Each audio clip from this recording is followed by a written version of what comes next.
l'histoire elle a commencé il y a 10 ans. Je travaillais à l'époque à Paris, dans un bureau au 9e étage d'une tour face à la Seine. Et puis après un voyage de 3-4 mois à travers l'Asie du Sud-Est, j'ai été marqué par le Cambodge, par l'accueil des Cambodgiens, par le besoin et je me suis dit peut-être certainement dans ce pays je pourrais me rendre utile. Donc c'est comme ça que je suis venu m'installer au Cambodge pour un projet pilote de 6 mois dans lequel on a commencé à créer une collection. Donc finalement le projet pilote de 6 mois a duré et puis au bout de 10 ans on est toujours là. L'organisation du Angkor Handicraft, ça a été monté par une association qui s'appelle l'Association des artisans du Cambodge, et une association qui regroupe 50 membres d'artisans et de groupes de producteurs qui travaillent dans tous les domaines de l'artisanat du Cambodge. Donc cette association a été créée en 2004 dans le but de soutenir tous les artisans du Cambodge à développer des produits de meilleure qualité et des produits qui respectent les critères du commerce équitable, à savoir principalement améliorer les conditions sociales et environnementales des producteurs et artisans au Cambodge.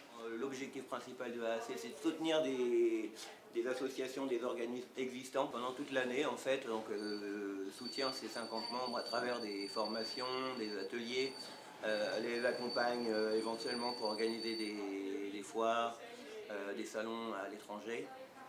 On organise quelques petites foires au Cambodge et la foire Angkor Handicraft à Siem Reap est la foire importante, l'événement important de l'année pour tous ces producteurs, parce que ça leur permet d'être en contact avec le marché de Siem Reap, qui est avant tout un marché touristique, mais aussi où les producteurs peuvent rencontrer tout un tas de professionnels, que ce soit des hôtels, des agences de voyage ou des clients à l'export. Alors l'Angkor Handicraft cette année, ça se déroule sur 5 jours, de nouveau comme l'année dernière, sauf que cette année on l'a un petit peu étoffé avec 80 exposants et quelques artistes qui sont venus animer un petit peu ce salon de l'artisanat pour le rendre plus attractif aux visiteurs et en offrant tout un tas d'activités gratuites pour les visiteurs, puisque notre but principal c'est donner de l'exposition à ces exposants. Alors ce qui est important pour nous pour mettre en valeur l'artisanat du Cambodge, c'est aussi d'apporter des performances artistiques et culturelles autour de ce salon pour mettre en valeur l'artisanat dans son milieu qui est le Cambodge, toutes ses traditions et cette culture qui sont la base même de la création artistique et artisanat.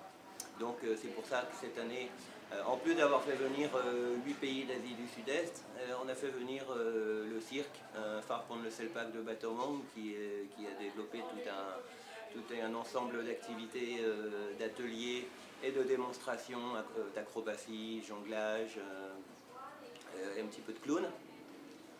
Nous avons invité également des artistes locaux qui mélangent, qui la plupart sont un mélange de Cambodgiens et d'étrangers, notamment des Français, avec le Cambodgian et Deborah Yahya. Donc on avait sur un plateau très multiculturel des Japonais, Australiens, Français, Philippins et Cambodgiens. Voilà, ce qui a permis de donner une petite touche internationale intéressante à l'événement. Ouais, alors le grand moment de la foire cette année, c'était l'organisation pour la première fois d'un défilé de mode. Qui s'est organisé, un défilé de mode un petit peu délicat à organiser, puisqu'il intégrait, on voulait impliquer tous les acteurs, les 80 acteurs de la foire dans ce défilé de mode. Donc on a préparé ça sur 4 jours.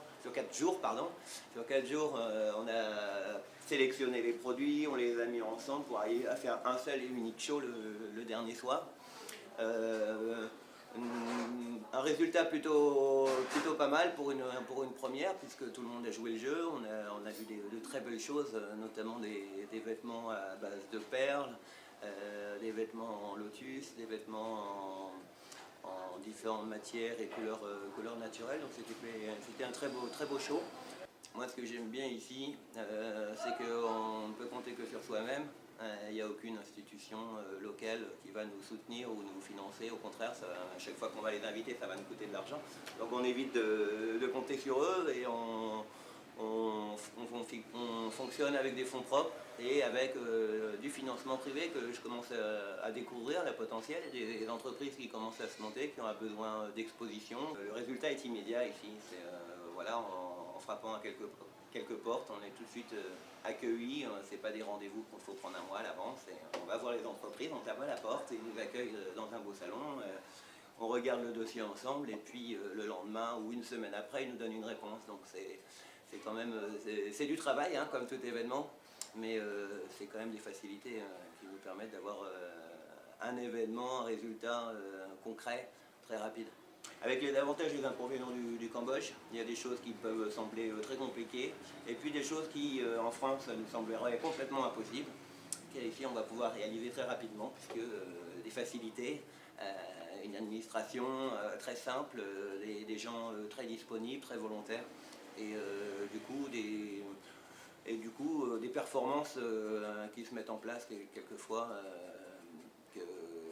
qui sont uniques. En France, un événement comme ça, il nous faudrait plusieurs mois pour le préparer. Là, en quelques jours, on a développé l'événement. Donc, on va essayer de préparer mieux l'année prochaine un peu à l'avance pour toujours monter un petit peu le niveau, mais je dirais avec des facilités qui sont liées aux circonstances locales. Valoriser d'abord l'artisanat cambodgien, c'est sûr. Valoriser l'art, la culture et les traditions cambodgiennes. Et ensuite, pousser un petit peu tous les acteurs qui participent à cet événement de se professionnaliser un petit peu plus chaque année. On le voit, hein, que ce soit les organisateurs, les personnes qui installent les stands, que ce soit les gens de la sécurité, que ce soit les artistes, que ce soit tous les gens qui s'impliquent chaque année. On voit une amélioration nette en termes d'organisation, parce que tout est un petit peu nouveau pour eux. Et là, sur 5 jours, on a vraiment le temps de construire quelque chose. Et on va dire que vraiment c'est le 5e jour qu'on est vraiment prêt. L'année prochaine, on va essayer d'être prêt le 2e ou le 3e jour.